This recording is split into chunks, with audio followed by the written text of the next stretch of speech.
Welcome to this year's Phi Beta Kappa Visiting Scholar Lecture.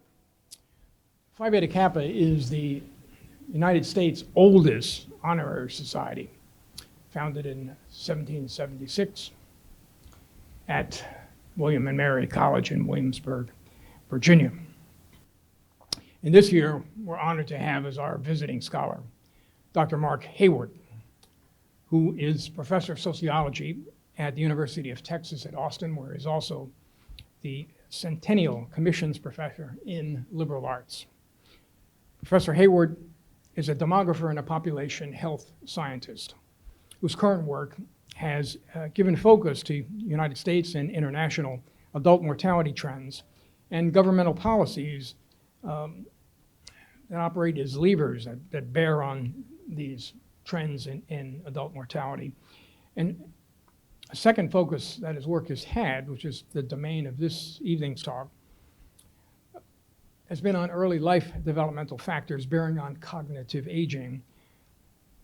And you'll see the delightful title of his talk today about this, the role or the reach of the long arm of childhood, giving us indications of risk for dementia. Professor Hayward received his PhD in sociology at Indiana University, where he also majored in economics.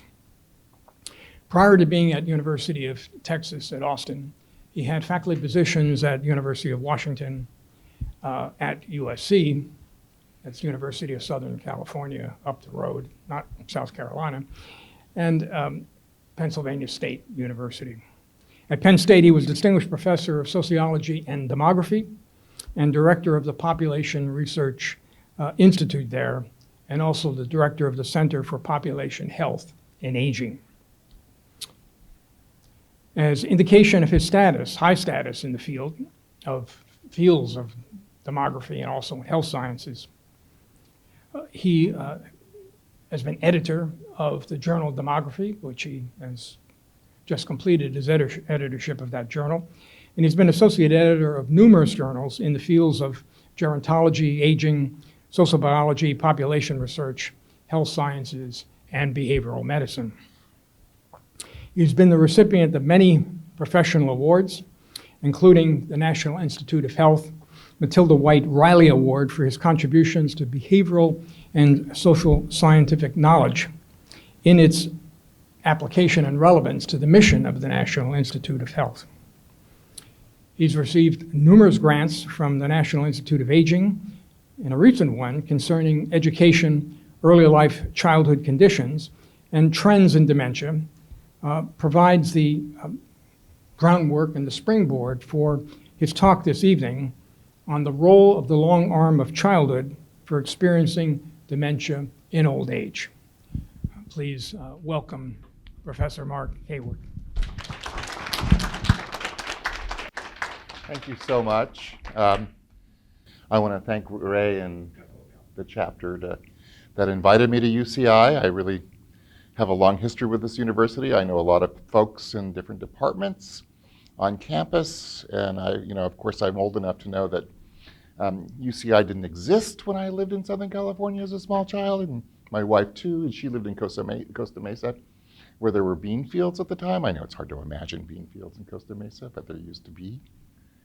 So it's kind of like, Ray's walking me around campus and he goes, "Have you noticed all the changes?" And I go, "Well, since there wasn't a campus here, it's a lot of changes." Anyways, it's such a pleasure to be here.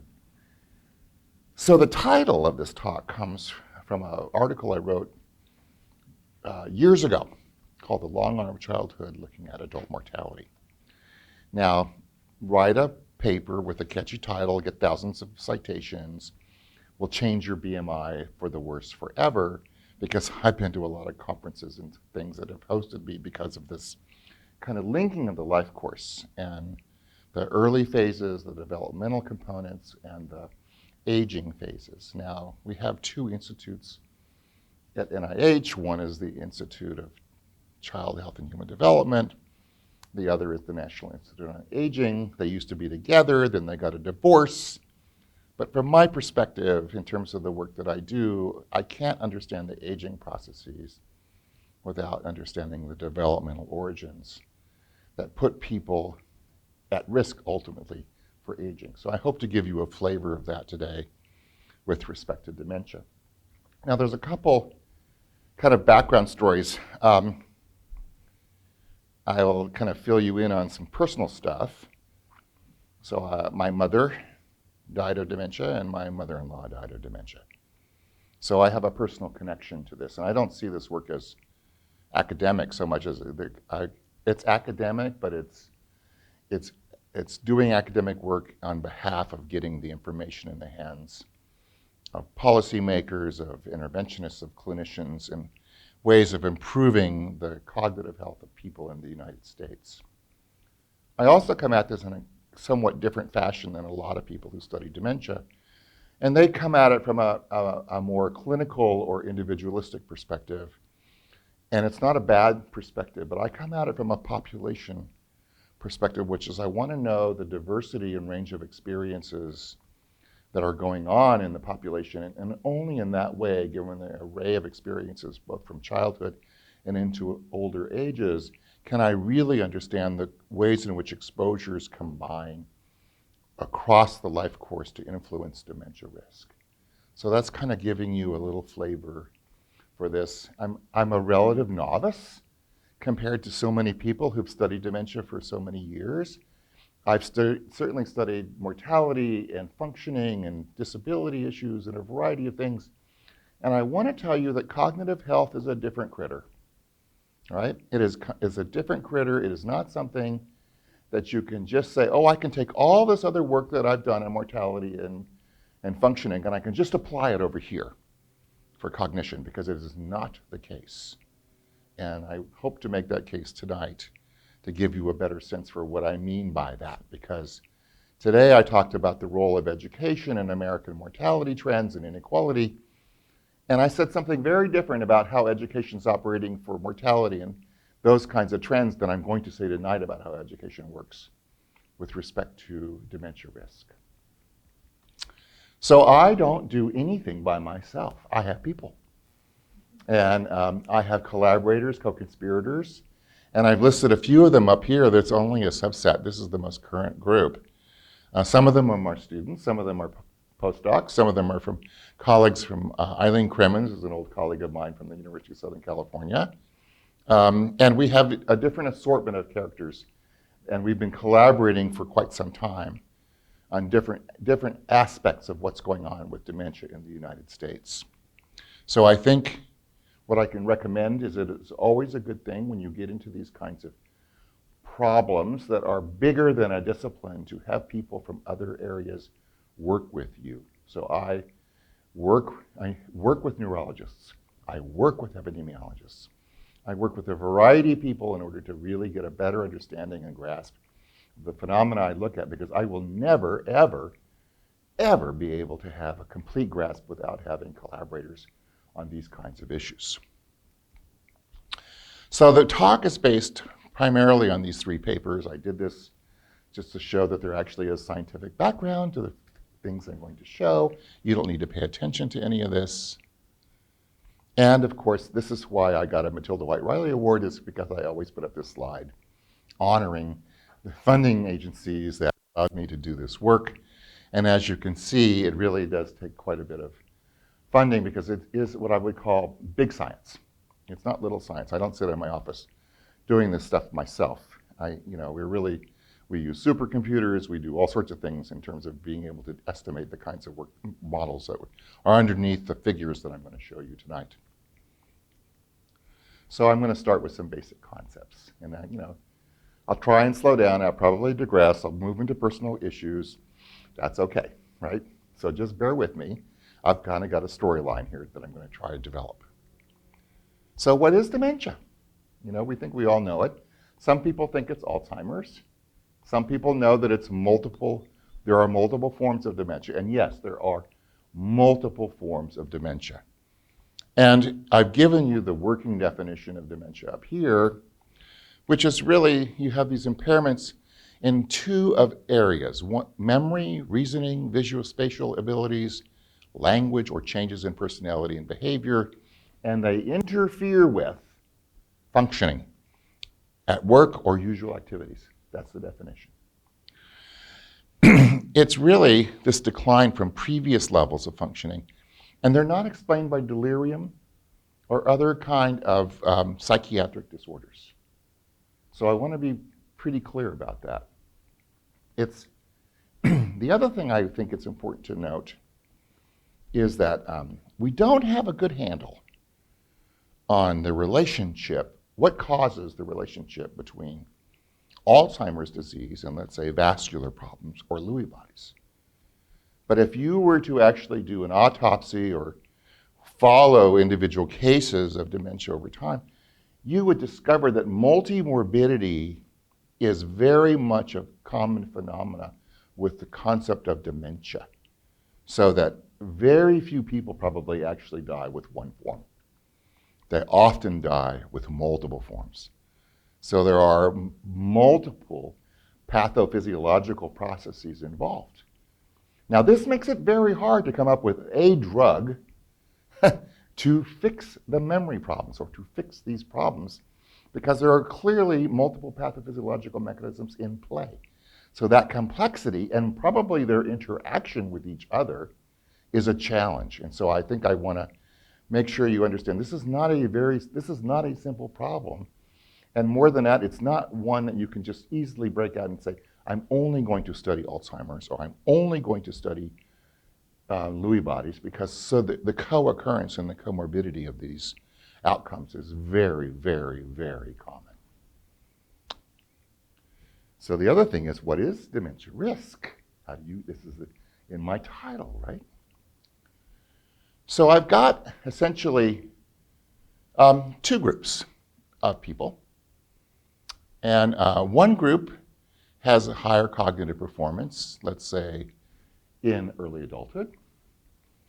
And another group is less advantaged in early adulthood. Now notice the gap here. This is coming out of early life. And I'll show you more about this in a minute.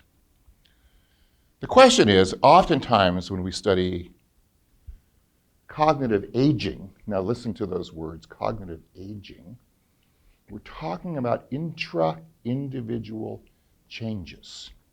So nomenclature is important here. And by that I mean, what's the slope of decline here? Now here's a group that they all started out the same. Some people have a slope that looks like that. Some people have a steeper slope of decline, and yet they all started out in the same point. So they have different pathways, different rates, shall we say, of cognitive aging, which is the intra-individual changes. Now notice out here, though, that when we're looking at this group or this group, we're comparing them across. What we're really doing is we're factoring in the original gap in performance and function with the rates of cognitive aging that are out there in the world. This ties in with the developmental origin story. Really, it's an important issue. So I have one of my former postdocs. We're talking the other day at this meeting, and we're talking about the ways in which one's own education is influencing the risk of dementia, and the ways in which, when we have a new article coming out, the ways in which your children's education is influencing your dementia. And did you know that if you have well-educated children, your risk goes down? I said to Jinjira, her name is Jinjira Yaharun, she's really an excellent scholar. She's at Bowling Green University, and I said, Jinjira, don't make the mistake of thinking that they're working in the same ways. So the parents' education is really probably stimulating something that's coming out of early life. And we'll talk a minute about that. Children's education, on the other hand, is probably influencing the rates of cognitive aging. So we have both a story when we took these, what look like the same variables, but they're affecting the process by which dementia risk occurs. And dementia risk is really when in the life that trajectory of cognition, when that cognitive decline crosses some threshold. And that gives you an idea of dementia risk. And also the amount of variability that is potential out there, the disparities across groups, that's defined both by this and by the slopes. And I'm going to talk a lot about this because most of the field talks about the slopes. So I'm going to kind of, let's add some balance and more thoughtfulness about what is it about the life course, not just the adult life course, but what is it about the life course that is coming into play? Because I think it's affecting, in fundamental ways, disparities and trends in the United States. And they're really, those changes are heavily rooted in developmental processes and not specifically in aging processes. And that's a story that, this is why NIA and NICHD should be buddies as opposed to rivals. Okay. Did I skip a slide? No. Okay. Now, there was a paper published by Gil Livingston and a bunch of other people in The Lancet in 2020 about the dementia prevention, intervention, and care, and it's about the life course approach to understanding this. I put up this slide because I think it's one of the dumbest papers I've ever read in my life. Okay? And I use it because people will read the paper and they will think, they won't think. Because what they do is they assign a number to different factors across the life course. And this, they say, okay. In this case, you can't read it, but they say education affects 7% of dementia risk, right? And then they're talking about these other factors: hearing loss, traumatic brain injuries, hypertension, alcohol, obesity, smoking, depression, social isolation, blah, blah, blah. Okay, all these are dementia risk factors. And I'm here to tell you that's hogwash. There is no one number, and the number will depend on a variety of historical circumstances in terms of the combinations of exposures that one has. In a population, we often channel population groups in ways where they have either lots of diverse life course experiences, or they could have quite narrow and share pathways that are quite narrow, and there's a lot of sharing of life course experiences that really in some ways shine a light on certain factors more than others. And I'll give you an example. I wrote a paper a long time ago on cognitive impairment in China. You go, what? And the reason we did this was because we were very interested in this issue of famine and what had happened in the older Chinese cohorts that we were looking at, and whether there was a permanent effect of the famine experience. And we actually had anthropometric data on arm length, which is a really good measure of growth between ages 1 to 3, right? And this is really part of the exuberant period of the brain, true, by the way, which is, and then it's followed by some pruning that goes on. And we also had a measure which was a self-report measure of how often did you go to bed hungry. We thought, oh, the anthropometry measure will just wipe everything out, and the self-report measure will be meaningless. And to be honest, both measures, which capture different parts of the life, early life, both ages 1 to 3 and later childhood, they both were really important. As we were doing this work, some colleagues of mine at Princeton were doing similar work on using their economists, so forgive them. But they were doing similar work, and they said, this is how childhood works. It all works through education. All the stuff on child health, all this stuff on nutrition, it all goes through education. There's total explanation. And education, of course, is related to other things, they said, in terms of like occupations and other kinds of adult risk factors. So we're looking at the Chinese data, and you know what? None of this stuff about early life malnutrition was mediated by anything. You could throw rocks at the effect. It wouldn't budge to the thousandth decimal place. And you think, what is going on? Chinese people, Americans. So I learned a lot from this study. One thing is, if you look carefully at the Chinese data, so the signal from Chinese experience, the signal from malnutrition and famine was huge, because a lot of Chinese experience this, okay? No Americans experience this, right? There was absolutely no possible signal coming from that experience in the American population because it didn't exist. The other thing that didn't exist was I had basically most of the population in China was 0, 1, 2, or 3 years of education. Was education related to later life cognitive impairment? Yes. But we only had 0, 1, 2, 3 years of education that was really going on within this, right? And to be honest, it wasn't at all. It was education related to malnutrition? Yes. Was education related to cognitive impairment in Chinese population? Yes. Did education explain anything? No, nothing. And partly the name of the game is the life courses of the two populations were so fundamentally different that it almost forced us to have an effect of childhood malnutrition. This also challenges what we think about causality. How do you think about causality across different contexts? Because in these kinds of outcomes where exposure matters in a huge way, causality is really tempered by what happened and what does a life course mean. So for anyone that does work in health disparities work, I'll just put a little teaser out there.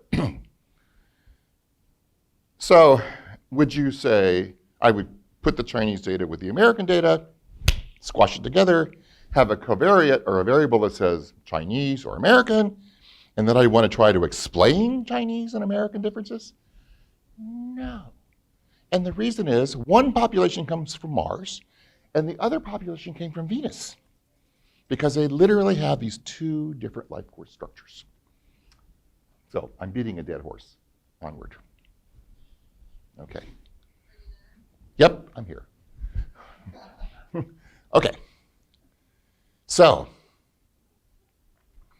this is what I think is really important. And I'm going to use the example of education today, which I think is very important.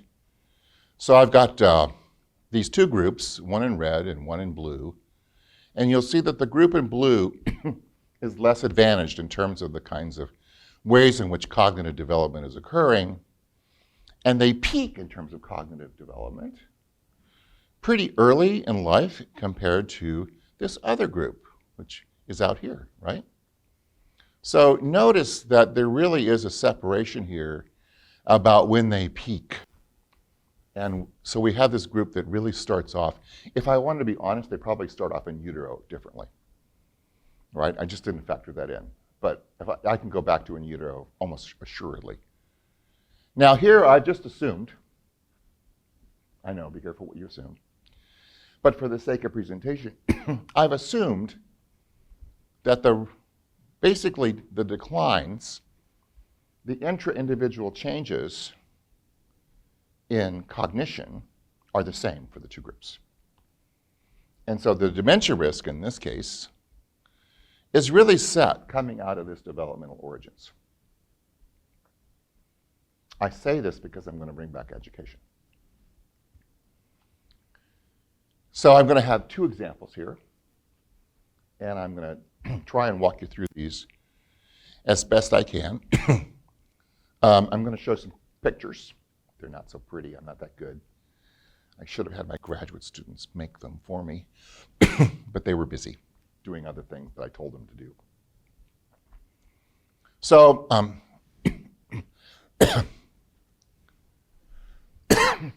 there's any water in that room? Ah, thank you. Pardon me. So this is how we think about education being linked to dementia. It is linked to dementia through the establishment of cognitive abilities. What happens in school? I know we don't tend to think about what happens in school very much, but we should. We acquire new knowledge. We actually learn how to keep that knowledge in mind. And we learn how to respond to changing and new tasks in a dynamic environment. Schools immerse students in cognitively challenging conditions. Now, I think this definition is important because it has, I always say to my graduate students, Professor Hayward, why do you like those comprehensive exams so much? And I say to them, because you will be challenged, you will be thinking in new ways, and when you come out, you will be forever transformed, and they are. They are different people. They will never think the same ways ever again because they've been through the crucible. Now, that's a crisis situation in graduate school, right? But there's a more chronic situation, which is each additional year of education is adding, potentially adding, more challenges and more learning and more cognition, better ability, better function. So, the other part is education, and we have evidence of this. In terms of like imaging evidence, it's occurring, biologically speaking, when cognitive development is rapid and brain development is rapid. So in this period, it's quite plastic.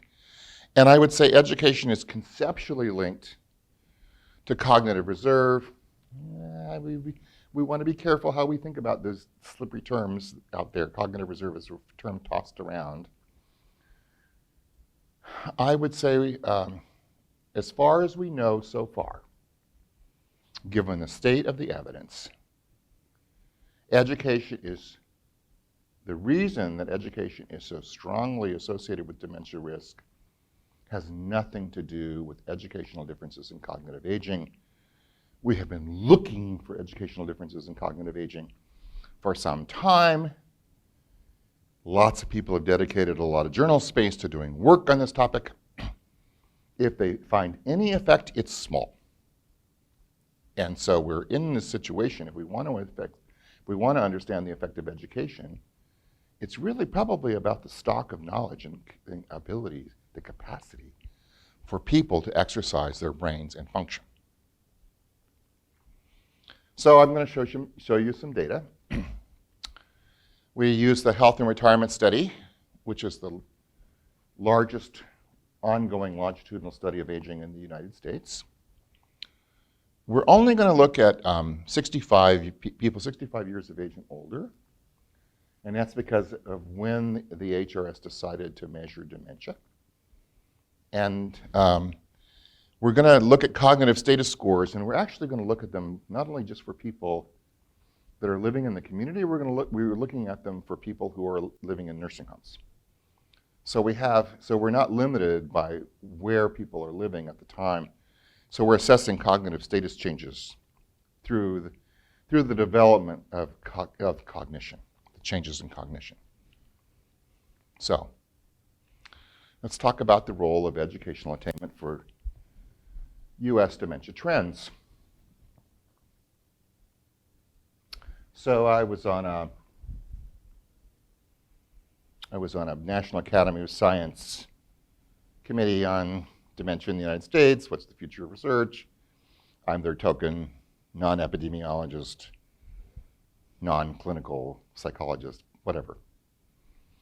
And they're all going, I said, well, I have this data about dementia trends in the United States. And I said, they're all going down. The dementia prevalence trends are all going down.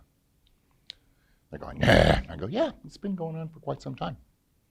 And it's not just the US.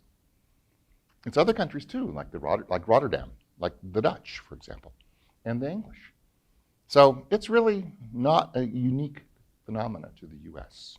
Okay? So we're doing this study, and here are some of the patterns that we're observing. These are raw patterns in the data. And I've got two groups here, actually 4 groups, but I got 2 race groups because I want to bring in race here because the levels of dementia among Black Americans are epidemic. So in the year 2000, adjusted age-adjusted prevalence, about 36% of older blacks between 65 years of age and older were scored as living with dementia. Now notice between 2000 and 2014, this dropped to 31%. I go, oh. Now for older whites, they were at 14% in 2000, and they dropped to about 10% in 2014. This is not very long, right? This is not very long. And of course, we see here's a group between 65 and 75, because we wanted to look at early dementia. And here's the orange line is here for blacks, 65 to 75 years of age. And here it is for whites. Now notice the line for blacks, it really dropped a lot, from about 14% down to about 7%. So what happened in these short span of years?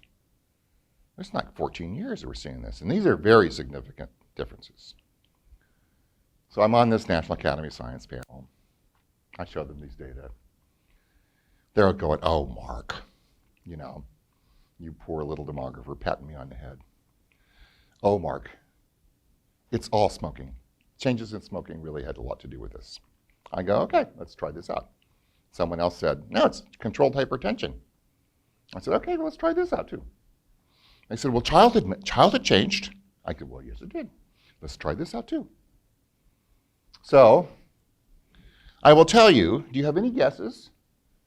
When I controlled for other childhood factors, what happens to those curves? Do you have any idea? Or the slopes of those lines? Any idea what happens to the slopes? If I control for other early life factors? Any guesses? No courageous people? I can tell you nothing happens. Those slopes remain the same. Now I'm going to control for smoking, hypertension, BMI, all the other diseases out there that are like stroke and diabetes and heart disease. And I control for them, and you know what happens to those lines? Nothing. Okay? Nothing. I mean, not just nothing, I mean nothing. Now I control for education. And what happens in terms of educational composition changes over time. And what happens to those lines? They're flat. They're absolutely flat. They're actually going up for the older blacks. So blacks would have been a lot worse off if their education hadn't gotten so good during the time period we were looking at. But the basic point is, the only thing that moved the needle on these trends was changes in the education of these groups over time. I can tell you that my colleagues in the National Academy of Sciences, well, they believed me because I got through peer review and it was published. Their pet hypotheses didn't work out so well. But it's always fun, these interdisciplinary groups. I enjoy them. But I'm old enough to be shameless too, which is the other part. And I wanted to give you an idea exactly what happened during this short time period in terms of what happens to education. Here we go with that younger age group, which saw such a major decline for blacks in terms of dementia, went from about 10 years to 12.4 years. I mean, they really increased over that time period. Dramatic changes in education. These are big effects. We saw older blacks, and they went from about almost 9 years down to up to 11 years, so they really improved.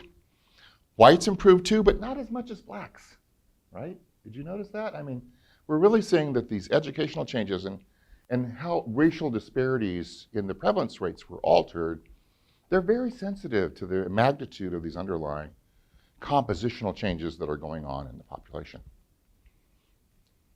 Okay. So now I'm going to show you some things that are not published. Oh well, I'm brave.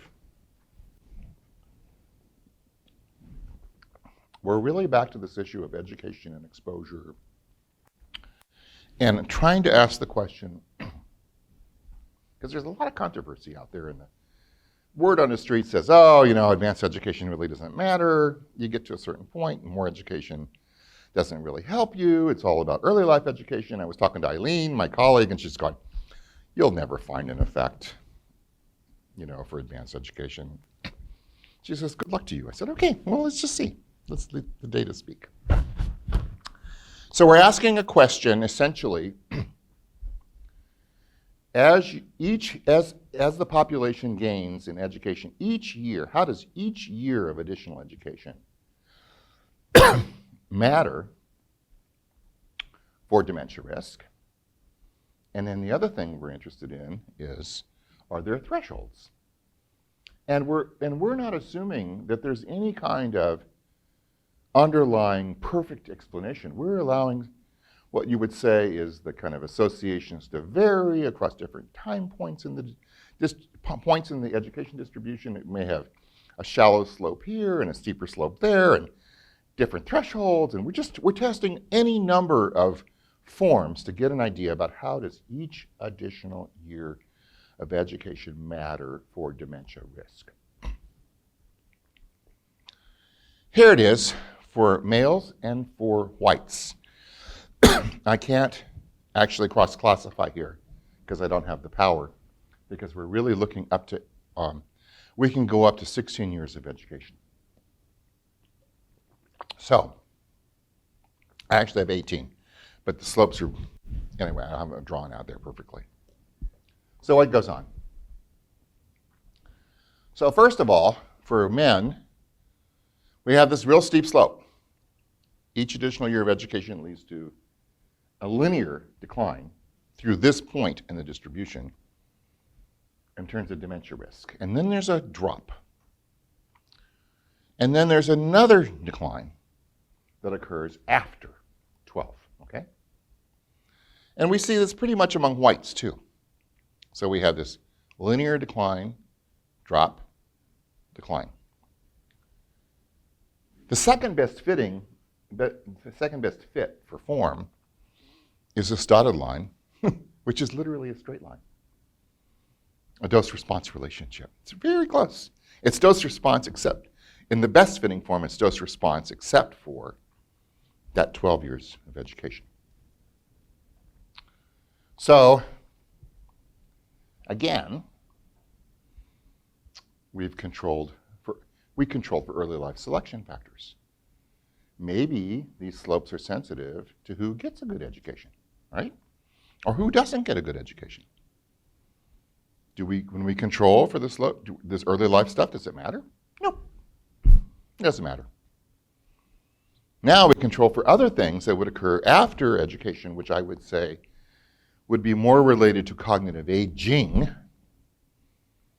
And we see a tiny bit of little wiggle room that goes on, not with up here, which is what theory would tell us from coming out of the kind of neuropsych stuff. It's about here. And then we have a less steep slope here. It's still steep, but it's less steep. It's changed a little bit. But we still have this same drop out there in advanced education. Last but not least, what does this 12-year threshold mean? So I don't have a good explanation, because I know that when I control for later life factors, through which an education certification might get you access to a better life, and maybe factors that are related to cognitive aging, nothing matters for that, right? Nothing matters. So if you're listening to the data, right now I'd say our best guess is, and it's a guess, is that when I get a high school degree, it puts me into a completely different kind of schooling, which drops me down. It's even more challenging for cognitive development. So I go to post-high school kinds of training, education here. For these cohorts, it was mostly college, right? We're not talking anything other than that. We're not talking junior college, because they didn't have them in those days. So we're really talking about that. And so our hypothesis is going back to schooling. It's not about selection factors. It's not about subsequent factors that happen after schooling. Something is going on with schooling itself. Now, here it is for women and blacks. Very similar results, okay? But the story really is one about this dose-response relationship. Now, I know we're going to worry about, people are going to ask me about quality of schools and all that other stuff because I'm saying, okay, these people are 65 years of age or older. Think about when these birth cohorts were and really put these in historical context so you have a really good understanding of what education was meaning. And so, but notice this slope and this slope are surprisingly similar. Now, the difference is, whether you're black or white or whether you're male or female, there's going to be differences between the groups, but the slopes are parallel. Now, that's a stunning thing because it says our education is working essentially in the same way across these groups. That is very unusual in a social science and health setting to look at health in this way. We don't ever get a finding like that. Never. Which says something is really real about that education experience and cognition and cognitive development and this dementia risk later in life that's so fundamentally different than physical health processes that result in mortality. So we've gone back and we've looked at, looking at my time here, we've gone back and looked at what can we learn about blacks and whites. Remember I showed you those prevalence rates that were really high. For blacks compared to whites, they're about 2.7 times higher, the prevalence rates. That's huge. Now I know we have these relative risk ratios in mind. I want to go back to 30-some% of older black Americans compared to 10% of white Americans. Okay, those are big numbers. Those numbers are real. Get out of the ratio perspective and think about real numbers because this is the proportion of the population that has this condition, right, is living with this condition. So, I will say one other thing about this race issue.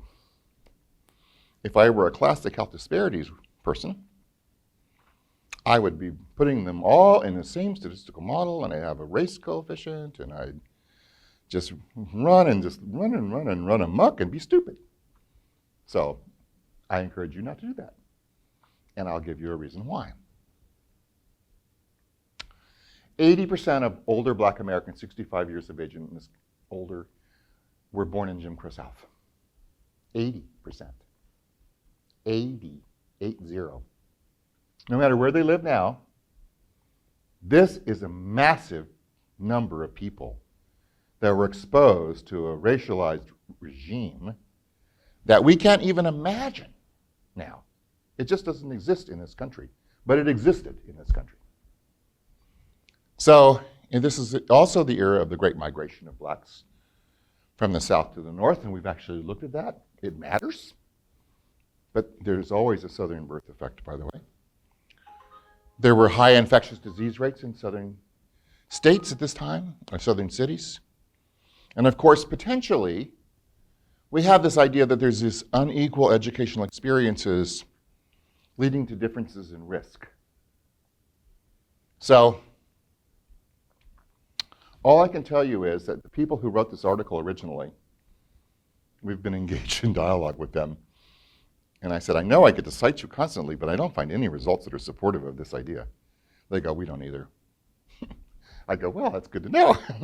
It makes me feel better. And it's a very interesting thing because it says even in segregated societies, education matters.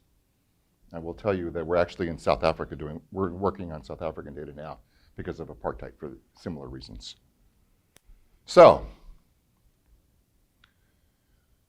this is the issue that we're concerned about. Really the Southern experience for black people, which is these state regimes. Now, if you think about what those state regimes were like, it really is this curtailed economic, political, and social rights, but also living with the threat of violence. So there was a lot going on with respect to black Americans in those days and what they could have access to. So, I'm just giving you a very simple heuristic model. We're looking back in childhood and we're looking at whether they were born in the South, and we're actually looking at not only were they born in the South, but did they move to the North? Okay. We're looking at the kinds of health problems that may have been manifest in early childhood, because there's a lot of theory that links early life health problems with developmental outcomes, right? And we're looking at socioeconomic conditions of a variety of types, advantage, and I just call them SES, which is socioeconomic status for the folks in the room that are not used to the jargon here. We're looking at educational experience. We have a range of adult factors like income and body mass index and smoking and physical activity that have all been linked to cognitive aging outcomes by a whole range of studies. And of course, we're also interested in these diseases out here too. And we're looking at a couple issues to keep in mind here. So the social scientists in the room are probably always thinking about mediation. And by that it means, what are the pathways that would explain these early life associations? Is it something that in adulthood that happens that really explains what's going on, let's say with southern birth or childhood conditions, childhood health, or whatever it is, or education? Now, another hypothesis, and then one that we've actually now tested, is that, yeah, these things could be related, but maybe they actually weigh in a cumulative way. That my body was here, then my body went there, and then my body went up there and down here. And I will tell you, for the most part, that's the story no matter which race group we look at, right? It really is this cumulative exposure and how we move through the life course. So let me just talk a little bit about the results. This is for whites. I've shown you here this idea, there's a line crossed through here. There was a southern birth effect when we began to estimate these effects, but the reality of it is the southern birth effect goes away. And it's the only mediated association that we have in the entire analysis, and it goes away mostly because of these factors that are going on later on in life in terms of BMI, smoking, and physical activity. These factors never change. Health problems remain persistent for whites. SES remains persistent. Education is persistent. All these other prime adulthood factors are consistent. And you know what? Even though we think that these health conditions, these diseases should be mediating these effects of other bad things that we're doing earlier in our life with respect to cognition, no, they don't. They're not mediating at all. They matter. Everything matters. Everything that's left in black matters. But they all matter additively. My body was here, then my body was here, and then my body was here. Now, this is a very interesting perspective because it really is a story about cumulative exposure more than anything else. For Black Americans, we never ever had an effect of these other health conditions and socioeconomic disadvantages that whites had. Zero, nada. But boy, did we have an effect of southern birth. Whew. It was off the charts. So off the charts, it's just unbelievable. And we also then differentiated Black Americans who were born in the South, stayed in the South, and Black Americans who were born in the South and moved out of the South. And if you moved out of the South, your brain was a lot happier. The risk was lower. It never got towards where whites were, and it never got to the level at which, if blacks had never been in the South, never got to that level, but you clearly were better off by having moved out of the South, away from that kind of southern exposure. Education mattered in a whopping way, not surprisingly. We have some differences out here. We have some differences out here. We have a lot of differences. I won't go through the whole shebang here, but the bottom line is that the life course experiences of Black Americans in some ways is so different in these birth cohorts that we should be expecting different patterns of associations of what's going on. The associations work in the same way. My body was here, my body was there, and over there and over there. They all add up, but it just happens to be how I am sorted, or how I sort myself across these different exposures. Now that should tell you something in terms of if I'm going to predict changes in the future, I better be paying attention to differential sorting processes and differential changes in exposures, which will ultimately be driving the trends. And the Europeans have finally gotten to understand this. They're developing new projection models about prevalence trends that are really taking into account projections in terms of the other kinds of risk factors that are going on out there.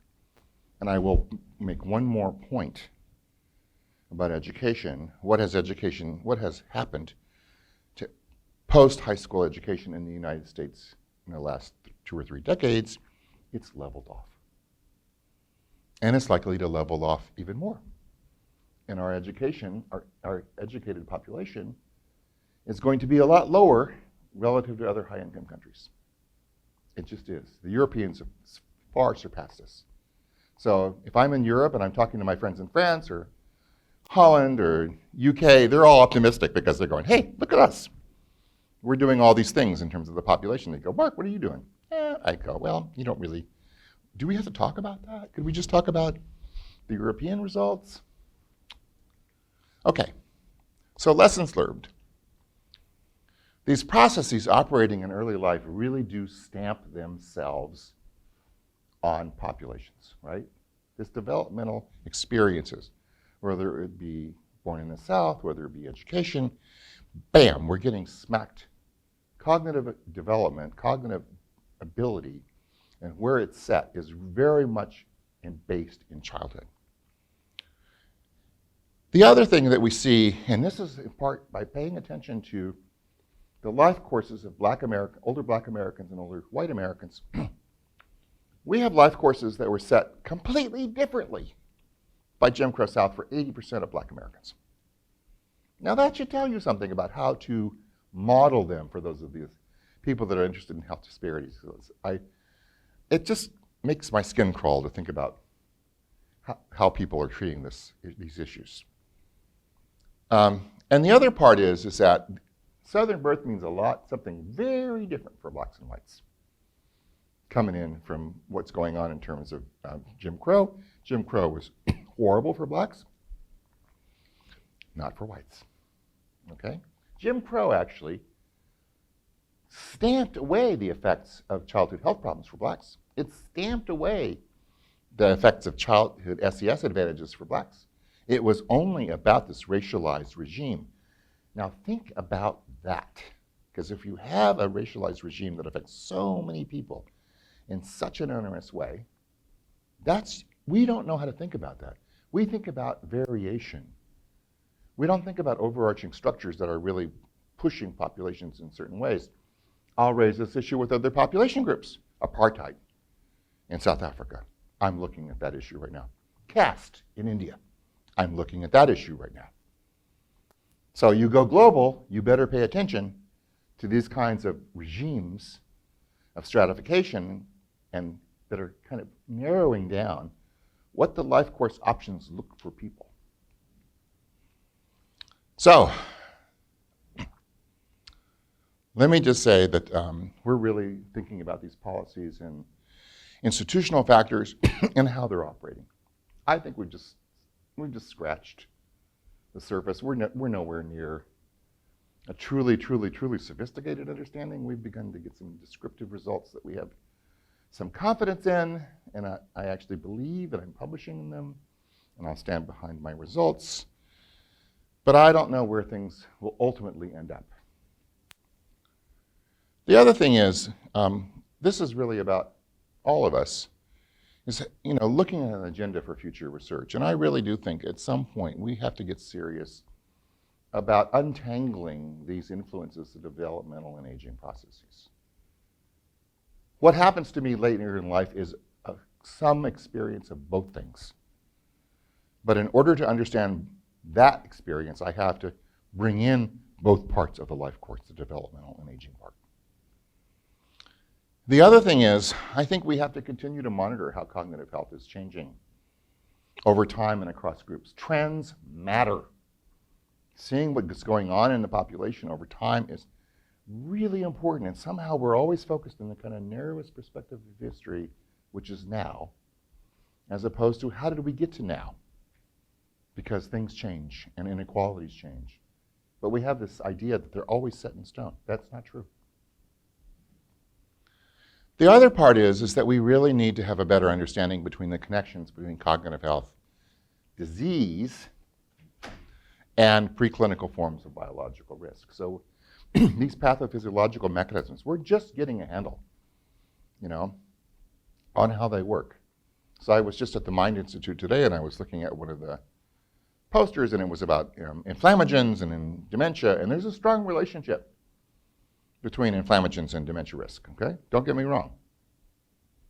But it doesn't operate as a mediating pathway for education and race. It's like totally independent, right? So how do we, what I'm thinking about is this kind of inflammatory processes that we're interested in are more about cognitive aging and less about cognitive development. And then now we can make sense when we begin to think about what's aging, what's development, and how do we think about these biomarkers and pathophysiological processes that are coming into play. So I think I'll end there. Am I on time? Oh my God, have I gone over? I apologize. So, thank you so much. Mark, thank you. We have certainly some time for some questions. We had a bit of a mix-up with regard to the catering, so that's going to be coming in now as we're doing the question and answer session. Anyone want to begin? Mark, I'll start as people warm up into questioning mode. You've mostly given a presentation about aggregate level factors. Yeah. So might you be able to say something about intra-individual level factors in terms of risk for dementia? Perhaps there are some people in the audience curious about that. Sure. I'm going to sit down. And I'm going to grab my water too, by the way. So the ways in which we should probably be thinking about intra-individual changes are influenced by adult conditions mostly. It's really about how do we maintain or ward off the decline in cognitive function. And so that's probably due to physical activity, smoking, family relationships, all sorts of things that are going on, right?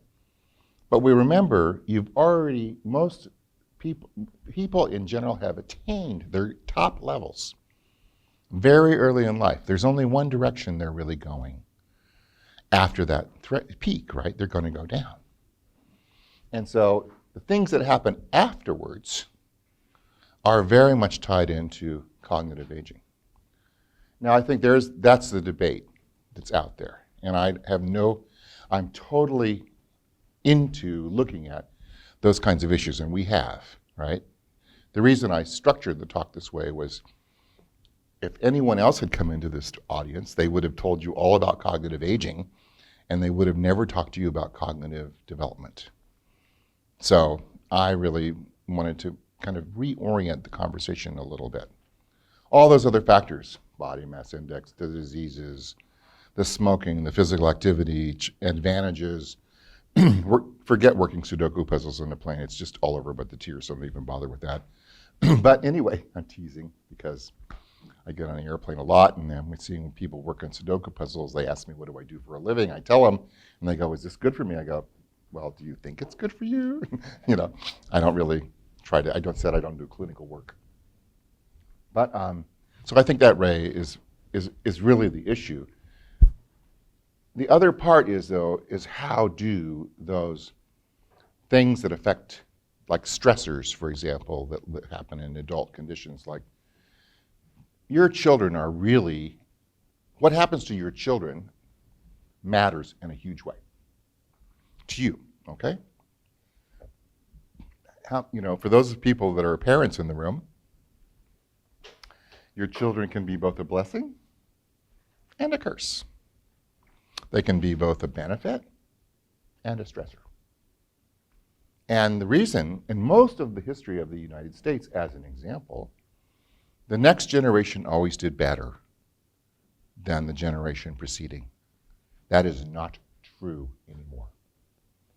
And in fact, there's a significant amount of downward social mobility.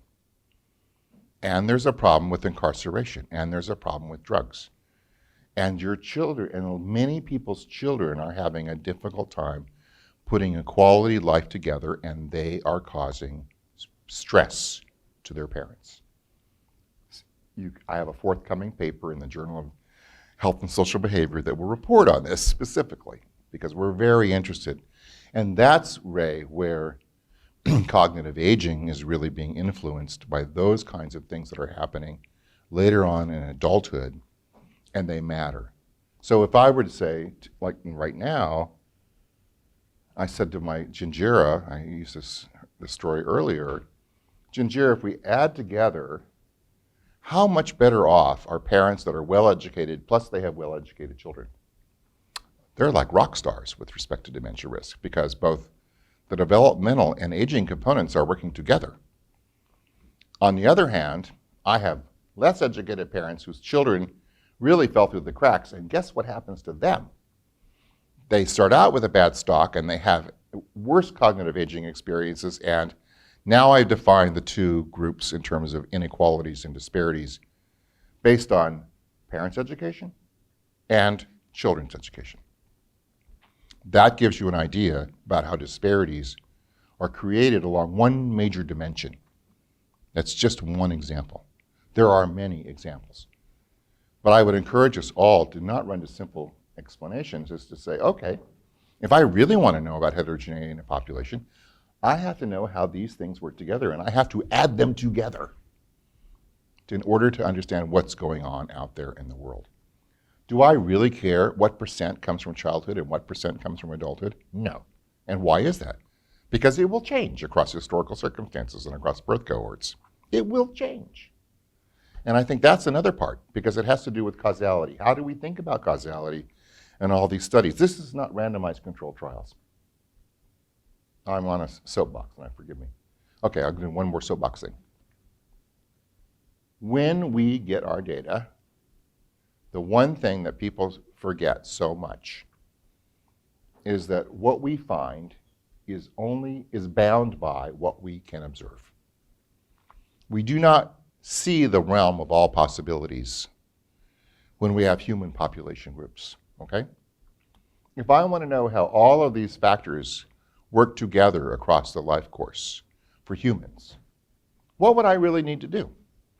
Well, first I would randomly assign newborns to different families, and they'd be raised in those families. And then when they get to be, about to enter high school, I'd reassign them, again, to different kinds of families. And then when they get to be adults, I'd reassign them again, right?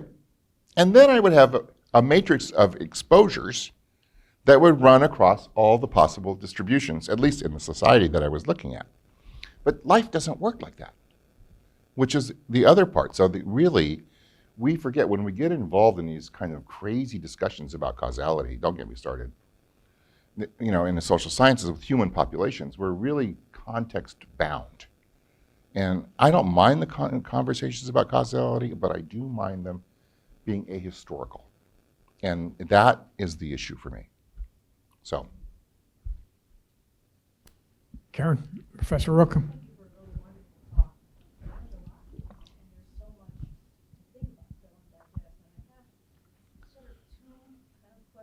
Yeah. In my mind. Oh, sorry. Kudos on a wonderful talk was really what I just took a lot of words to say so far. I'm wondering about whether the experience of having been born in the South as a Black person has ended are there analogies today, for Blacks living in really disadvantaged circumstances or other racial groups? So do you see, what do you predict for the future, kind of for those groups in terms of their dementia risk. And kind of a related question, which I think is a little artificial on my part, so I apologize, but I think you raised the notion of cognitive reserve, and I wondered if you see a role, what you think of that construct, and does it play a role in the development or depletion of cognitive reserve for these extremely disadvantaged groups? And so any thoughts about kind of future casting and what you see lying ahead? Yeah, so Stern is the guy that really coined the term cognitive reserve, and I think it's a very good theoretical notion. There's both passive and active cognitive reserve that's out there. A lot of what I see going on with education, for example, is passive more than active. I really do see cognitive reserve more in terms of the concept of aging, as opposed to the developmental part. It's really about how do we change, or what are the factors that can alter the trajectories of aging, cognitive aging in the population. And I think cognitive reserve comes a lot in terms of the aging processes and intra-individual changes, and that's where I would say that concept is the most useful. I'm less sure, I don't even need to invoke that concept if I'm really talking about developmental processes. And in fact, I've actually not invoked it on purpose, because people have this kind of very ill-formed idea about what cognitive reserve is, and almost never do we measure it all that well, right? And we have groups, I have friends like Scott Hofer and people like that that have been out there and doing a lot of great work on how do we measure cognitive reserve, and I think there's still some debate about what it means, right? And I think this is the kind of slippery conceptual, slippery measurement. So in some ways, I try to not just invoke it as a kind of black box, but I try to stay more true to what's going on in terms of intra-individual changes, that way. But of course, there's other issues like plasticity, right? So the brain is plastic. We forget about that. It is very plastic. It's the only plastic organ that we have after birth. I don't know how many of you know this. The rest of our organs are set. The only organ that can change is the brain. We should know that, right? When we get into these models, we should think about that, which is why cognition is so interesting and different than the other kinds of health processes that I have studied. So anyway, does that help? I missed something now. What did I not answer? Oh, in terms of like this Jim Crow thing, I don't know if we're at the level. I don't think we can absolutely recreate, quote unquote. I can't find little Jim Crows now, okay? But I do know that we have situations where we still have these problems of threats of violence, and it's cognitive development is still underdeveloped for the Black population in the U.S., in part because of differential exposures in childhood and how they develop.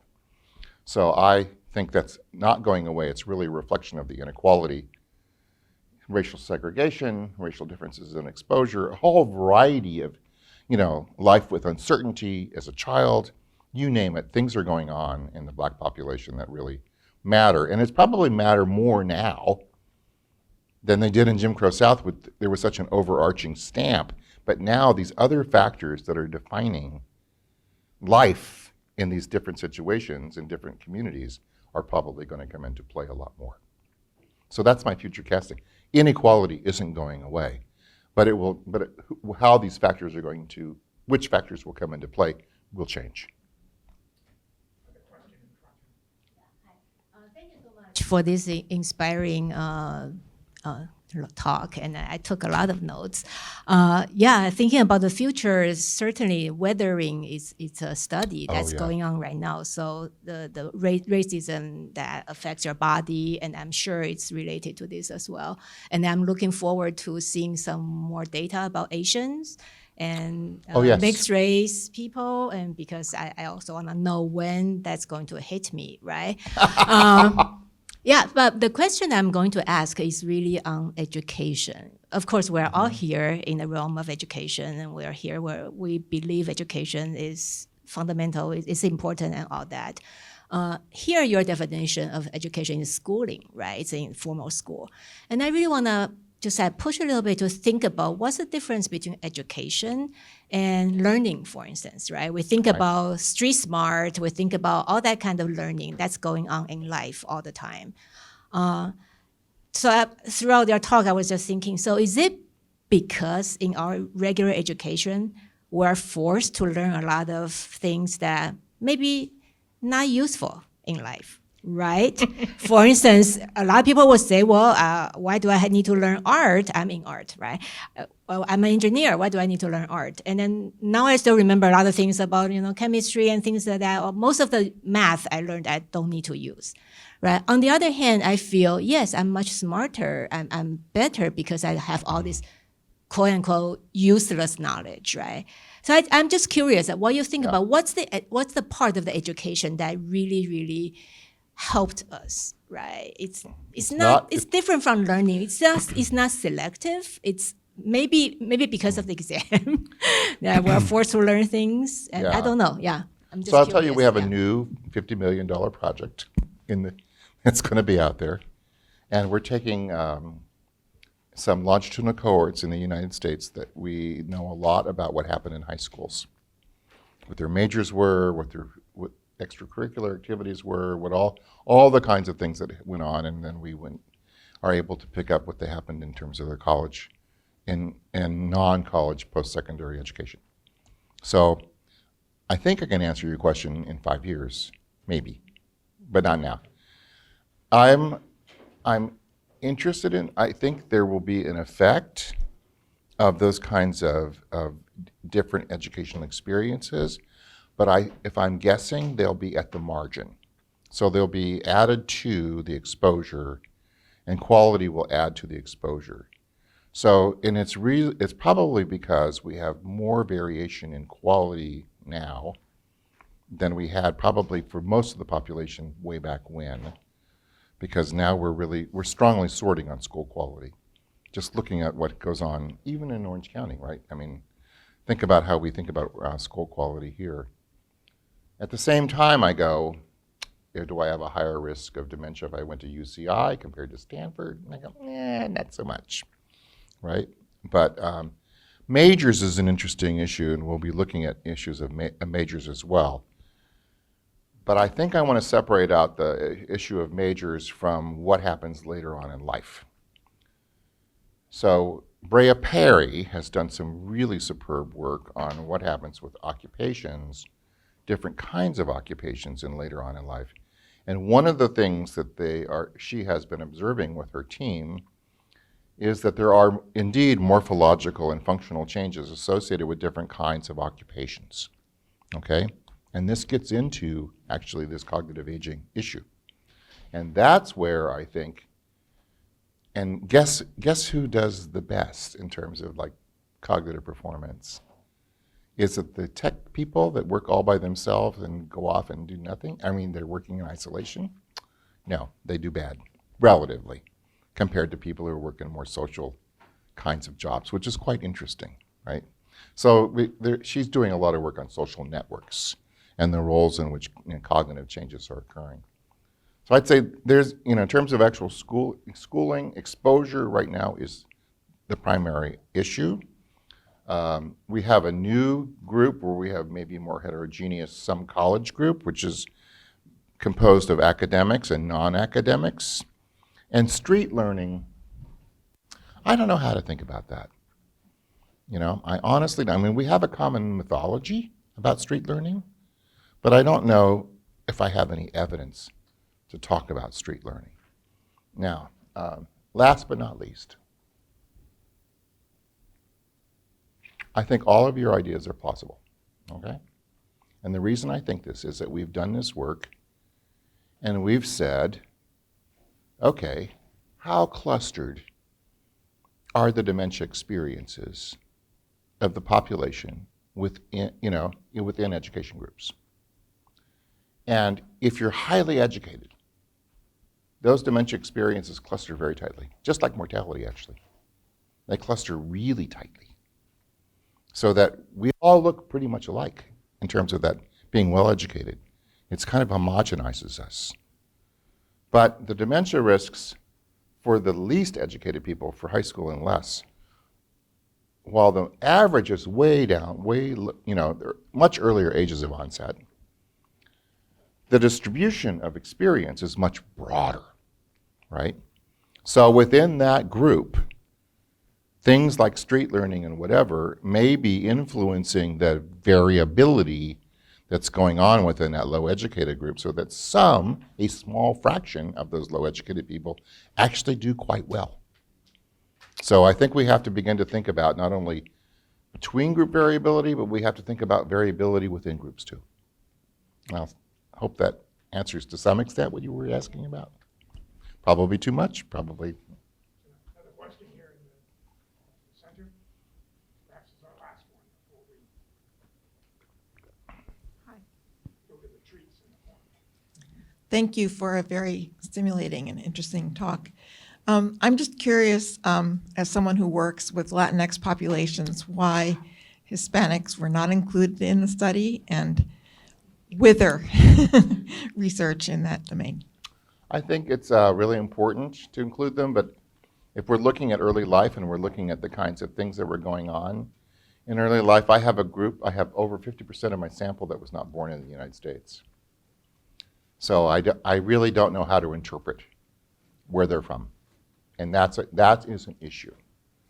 Do I think that early life matters for them? Yes. But I don't know how to think about it. I need to think about them as a completely separate group. And the problem is that they're not enough in the data to analyze as a completely separate group, because I will not combine them with these other groups that I have, because if you look at just the average years of education for 65 years of age and older Hispanics in the US, especially if you're foreign born, we're talking very few people with more than 6 years of education, formal education, right? We don't have even the worst educated Black Americans in our old, they hardly dip down into that. So our distributions of factors of like early life don't even overlap. So that's what I mean by I don't know how to think about them, because I'm not excluding them, but I'm excluding them for analytic purposes, but for conceptual purposes, they need their own specific focus. So I will leave it at that. I would recommend for anyone that's interested in Hispanic aging or Latino aging, there's some great work that's been going on from the Mexican Health and Aging Study that I highly recommend. It's run by Rebecca Wong at the University of Texas Medical Branch. It's what we call a sister study for the Health and Retirement Study. And they have been doing some great work in the Hispanic population. There's some work that's going on in our Hispanic epidemiologic studies too. This is a very ill-characterized, and I mean this in terms of an epidemiological sense. We're not characterizing this group well, and we need to do that. Thank you very much, Mark. Thank you.